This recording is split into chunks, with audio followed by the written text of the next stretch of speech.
So you're saying baby boomers are very dated within this industry, and as a result, you've seen 50% volume increase quarter over quarter?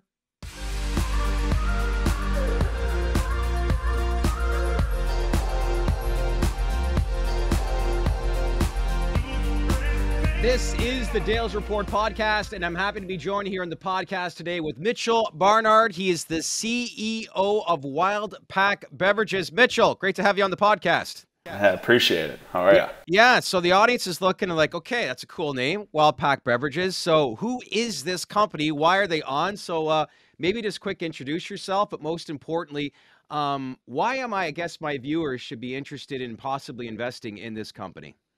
Yeah, so Wildpack Beverage Inc. is a middle market beverage manufacturer. We basically, middle market brands come to us, beverage brands, and say, you know, we have this vision, this dream of creating these products, and we need a partner to make them for us.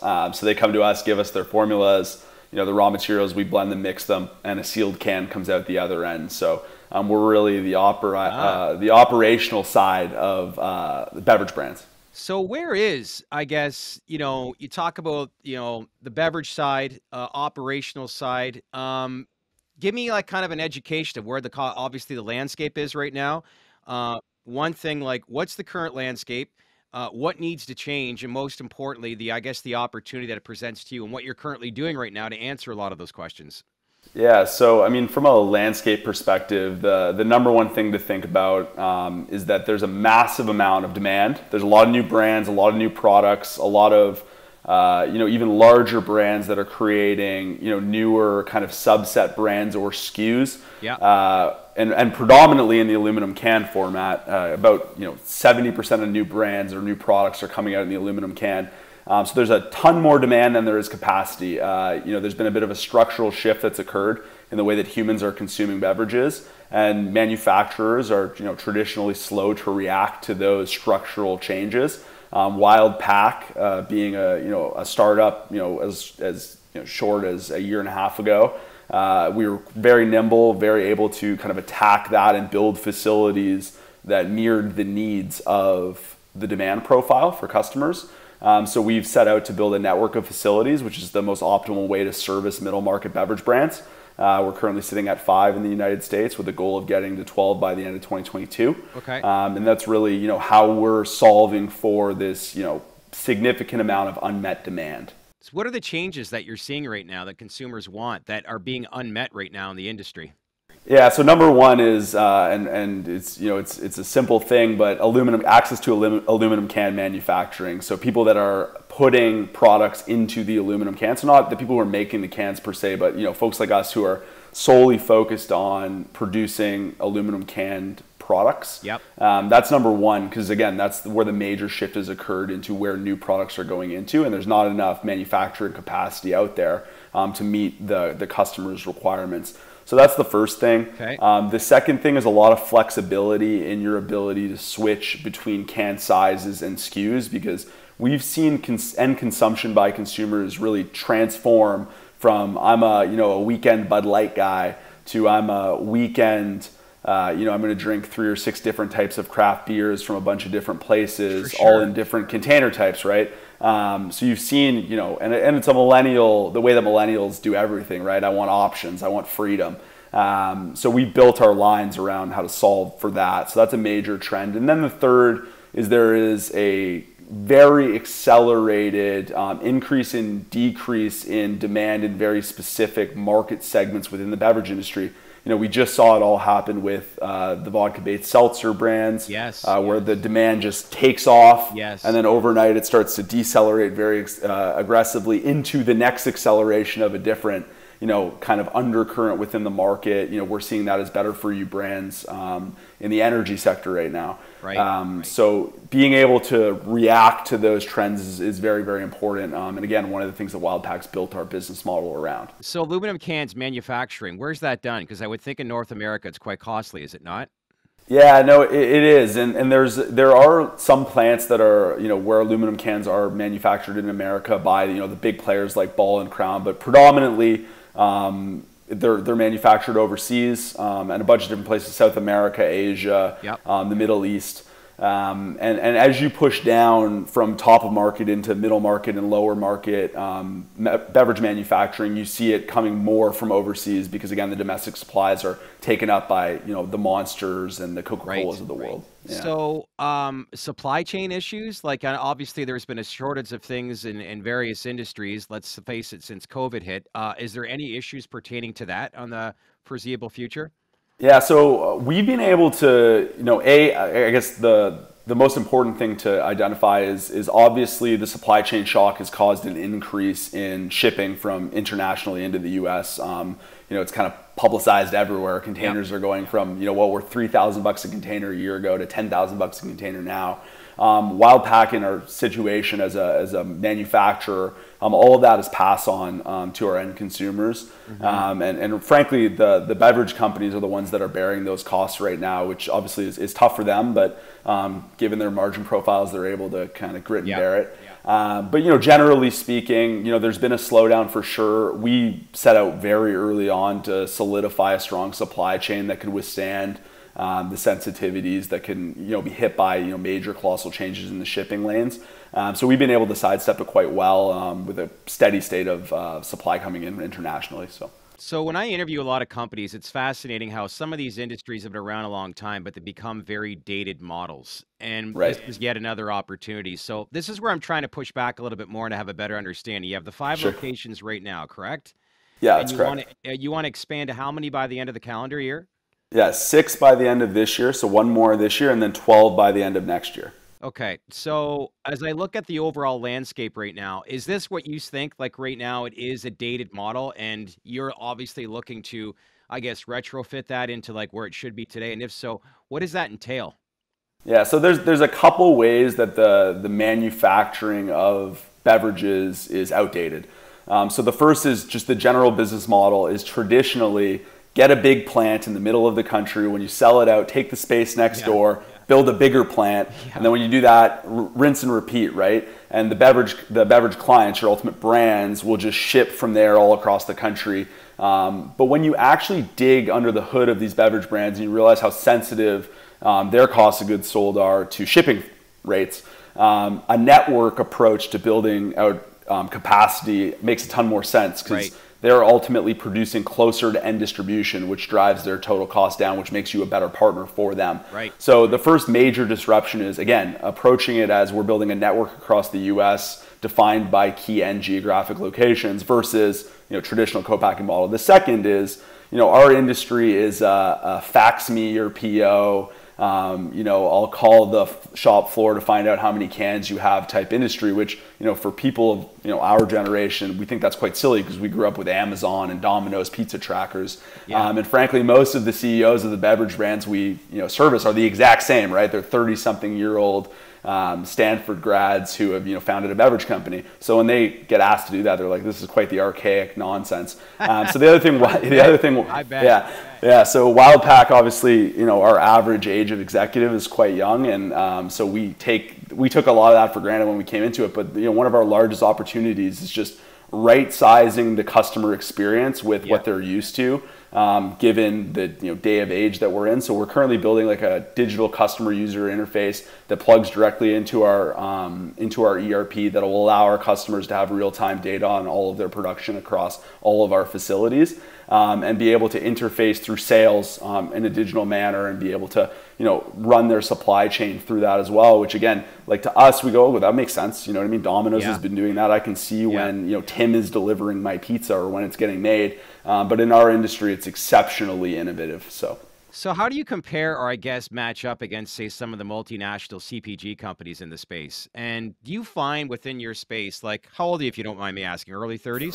31, yeah. So do you think a lot of your competition is around your age, or do you think because the industry is a dated model that a lot of people still in management are, the baby boomer generation? Yeah, so if you look like at our true competitors right in the middle market, what you'll find is there's a lot of owner-operator businesses who are, to your point, in the boomer generation, who are, they've been doing this for 15, 20 years, right? And the way that they've been doing it has been working because there's a lot of demand.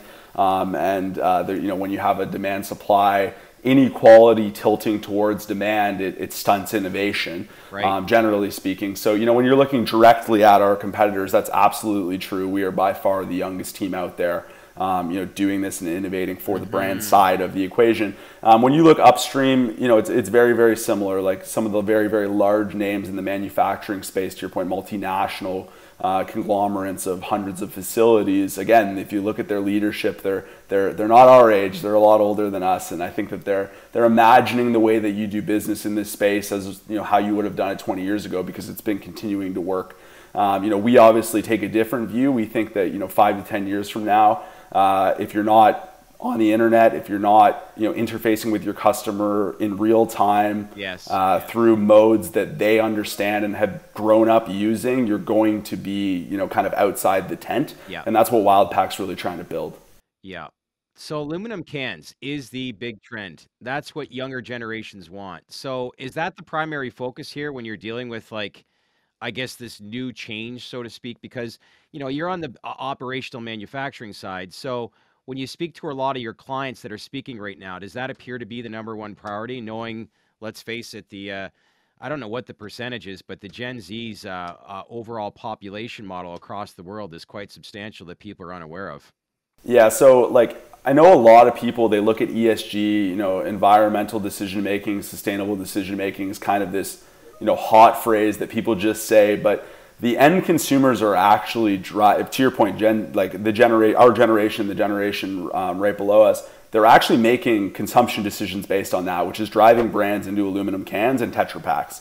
Tetra Paks is a good example of that is flow water, right? But at the moment, the capacity there is on the manufacturing side is very limited. So the aluminum can becomes the primary format, and you've seen that shift, right, over the last 7 years. It's gone from 35% of new brands are in an aluminum can to now almost 80, about 75%. And you're seeing major commitments from massive brand houses, the Diageos, Molson Coors of the world, talking about and making commitments to ESG that nearly require them to move a lot of their products into the aluminum can to meet those goals. So the conversations we're having are all around the aluminum can. It's all Wildpack does. It's all we intend to do for the foreseeable future. 5-10 years down the road, do we think that there's going to be an argument for us to move into Tetra Pak manufacturing? Probably. That's only going to get bigger and bigger, is what you're thinking. Yeah, correct. Well, Yeah, I think the aluminum can, Tetra Pak are the future. There's nothing worse than going in a convenience store and seeing a big old 1.5 liter, beverage in a plastic bottle. Plastic bottle, yeah. And you just think about the sea turtles and it just makes you cringe. 100%. Okay, opening up the hood, your latest financials. You posted positive adjusted EBITDA. You put the company in a positive or near cash flow positive position. In addition, notable achievements included revenue increased by 26%, filling volumes increased by 50% quarter over quarter. So what do you think is the main result of this? And do you see this obviously trend continuing? Yeah, so again, Wildpack is really operating two businesses, right? We have a publicly traded, basically mergers and acquisitions vehicle that's going out, and it's with a team fully committed to finding value, finding facilities and companies in key locations in line with our strategic business plan, and buying those at attractive multiples relative to what the public markets will trade those multiples at. So there's a lot of accretion in every major sensitivity to our shareholders. So that's company number one, and that's where you're seeing the major drive of our growth. Not in that financial statement per se, but in the financial statements that'll come as those acquisitions start to be built into our income statement. Those are actually just off of assets that we already had and upgraded. So that's going to be the major driver, and then we're really operating the core operational business, which is filling cans with fluid and decorating those cans and selling those aluminum cans. And we've been able to, and the key driver of why we're able to turn these assets up is really the leadership team in operations that we've been able to basically steal away from the massive beverage companies that develop amazing leaders, and then we get to bring them in and they make our assets more efficient. And as our M&A team keeps bringing new assets in for our operating team to operate, you'll see these numbers continue to grow. So as long as we keep Go People are ahead. getting smarter and smarter. It's nice to have That's a right. salary, but it's great to have shares and options as well, is it not?